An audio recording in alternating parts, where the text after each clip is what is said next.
Good morning students. कैसे हो आप सब बेटा? आई होप आप अच्छे होंगे। आज हम अपना हिंदी का बुक नंबर 4 है जो आपकी, उसका पाठ नंबर 7 स्टार्ट करेंगे। अभी तक हम 6 चैप्टर इसके रीड कर चुके हैं और उनका पूरा काम कंप्लीट है। जिसका काम नहीं रहता वो अपना कंप्लीट करे। पार्ट 7 का नाम है डामन और पीथियस। ये एक विदेशी यानी कि दूसरे देश की कहानी है। बहुत ही इंटरेस्टिंग स्टोरी है बेटा ये। आप सब इसको ध्यान से और अच्छे से रीड करो। मेरे साथ साथ आपको रीड करना है। रीडिंग सबको आनी बहुत ज़रूरी है, इसलिए आप सब साथ साथ रीड किया करें। कई बार इस चैप्टर को पढ़ें, तभी आपको ये समझ में आएगा। पाठ का नाम है डामन और पीथियस। अच्छा बच्चों, पहले मुझे ये बताओ कि आप किसके साथ खेलते हो? आप अपने दोस्तों के साथ खेलते हो ना? आपका कोई सबसे अच्छा दोस्त भी होगा, और आपको पता है आपको वो क्यों अच्छा लगता है। क्यों अच्छा लगता है आपको ये पता होना चाहिए कि आपका जो मित्र है आप उसके साथ क्यों खेलना पसंद करते हो। तो जो इसमें क्या है, इसमें बताया गया है कि जो मित्रता है ना वो एक अनमोल धन होती है।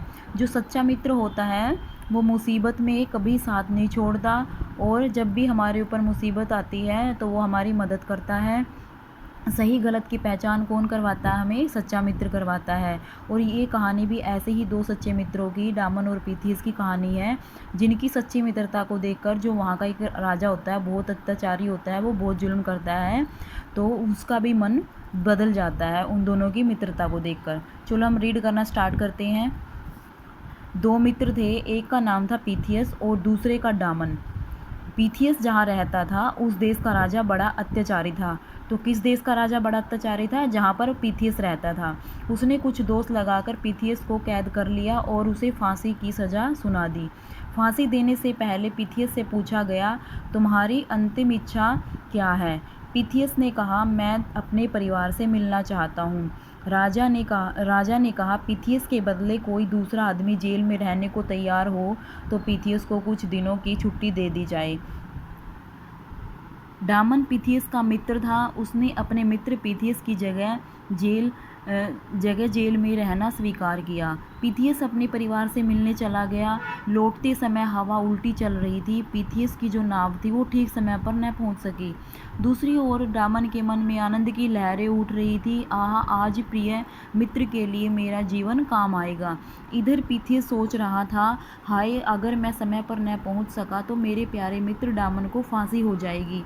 फांसी का समय आ गया। डामन को फांसी के तख्ते पर चढ़ा दिया गया। डामन प्रसन्न था। लोग कहने लगे, पीथियस ने मित्र को धोखा देकर अच्छा नहीं किया। डामन ने चिल्लाकर कहा, ऐसा मत कहो, पीथियस सच्चा मित्र है, वह किसी कारणवश नहीं पहुंच पाया होगा। फिर उसने जल्लाद से कहा, भाई समय हो गया, तुम देर क्यों कर रहे हो? ठीक है, देखो सच्चे मित्र ऐसे होते हैं जो मुसीबत के समय भी अपने मित्र का साथ नहीं छोड़ते, यानी कि अपनी जान की परवाह नहीं की डामन ने अपने मित्र पीथियस के लिए।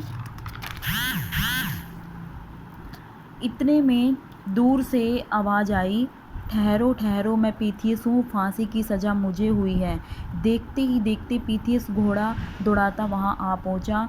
उसने झट से कूद फांसी के फंदे को अलग कर दिया। उसने डामन को गले से लगा लिया। दोनों की आंखों से आंसू बहने लगे। अब पीथियस ने वह फंदा अपने गले में डाल लिया। राजा चिल्लाया, रुको रुको, मेरे पास आओ। मैं ऐसे सच्चे मित्रों की जोड़ी को तोड़ना नहीं चाहता। मैं चाहता हूँ कि आप मुझे भी अपना मित्र बना लें। मुझे आप जैसे मित्रों की बहुत आवश्यकता है। राजा की आंखों से आंसू बह रहे थे। ये कहानी किसने लिखी है? ये कहानी लिखी है ग्रीक की है। ये मतलब ग्रीक जगह का नाम है, लोक कथा है ये वहाँ की। तो अब आप सबको ये कहानी समझ में आ गई होगी, पीथियस और डामन की। उन दोनों की सच्ची मित्रता थी। जब उसको फांसी होने वाली थी तो राजा ने, मैं वैसे शॉर्ट में आपको बता रही हूँ, कि राजा ने पूछा कि आपकी जो अंतिम इच्छा है वो क्या है, मतलब अगर आपकी आखिरी ख्वाहिश हो तो वो बताओ। तो उसने बोला कि मैं अपने परिवार से मिलना चाहता हूँ, पीथियस ने कहा। तो उसने, राजा ने कहा कि तब तक कि आपकी जगह किसी और को जेल में रहना पड़ेगा जब तक आप अपने परिवार के साथ रहोगे। तो डामन उसकी जगह जेल में रह जाता है और वो अपने परिवार से मिलने जाता है। लेकिन आते समय क्या होता है, उसकी जो नाव होती है वो फंस जाता है। हवा की दिशा होती है जो उल्टी चल रही होती है। तो इस कारण वो लेट हो जाता है। तो दामन को फांसी पर चढ़ा दिया जाता है, लेकिन तभी वो वहाँ पर समय पर पहुँच जाता है और कहता है कि नहीं, फांसी मुझे हुई है, दामन को नहीं हुई है। तभी उन दोनों की ऐसी मित्रता को देखकर जो वहाँ का राजा होता है उसका भी मन बदल जाता है और वो कहता है मुझे भी आप अपना मित्र बना लो और मुझे ऐसे ही मित्रों की आवश्यकता है जो एक दूसरे का मुसीबत में भी साथ देते हैं और अपनी जान की परवाह नहीं करते। तो बच्चों, ये कहानी बहुत अच्छी है, बहुत इंटरेस्टिंग है। आप सब इसको ध्यान से पढ़ना, क्योंकि जब आप इसको पढ़ोगे तभी आप इसके पाठ के क्वेश्चन आंसर और एक्सरसाइज ध्यान से कर पाओगे। ओके, मुझे सुनने के लिए आपका बहुत बहुत धन्यवाद।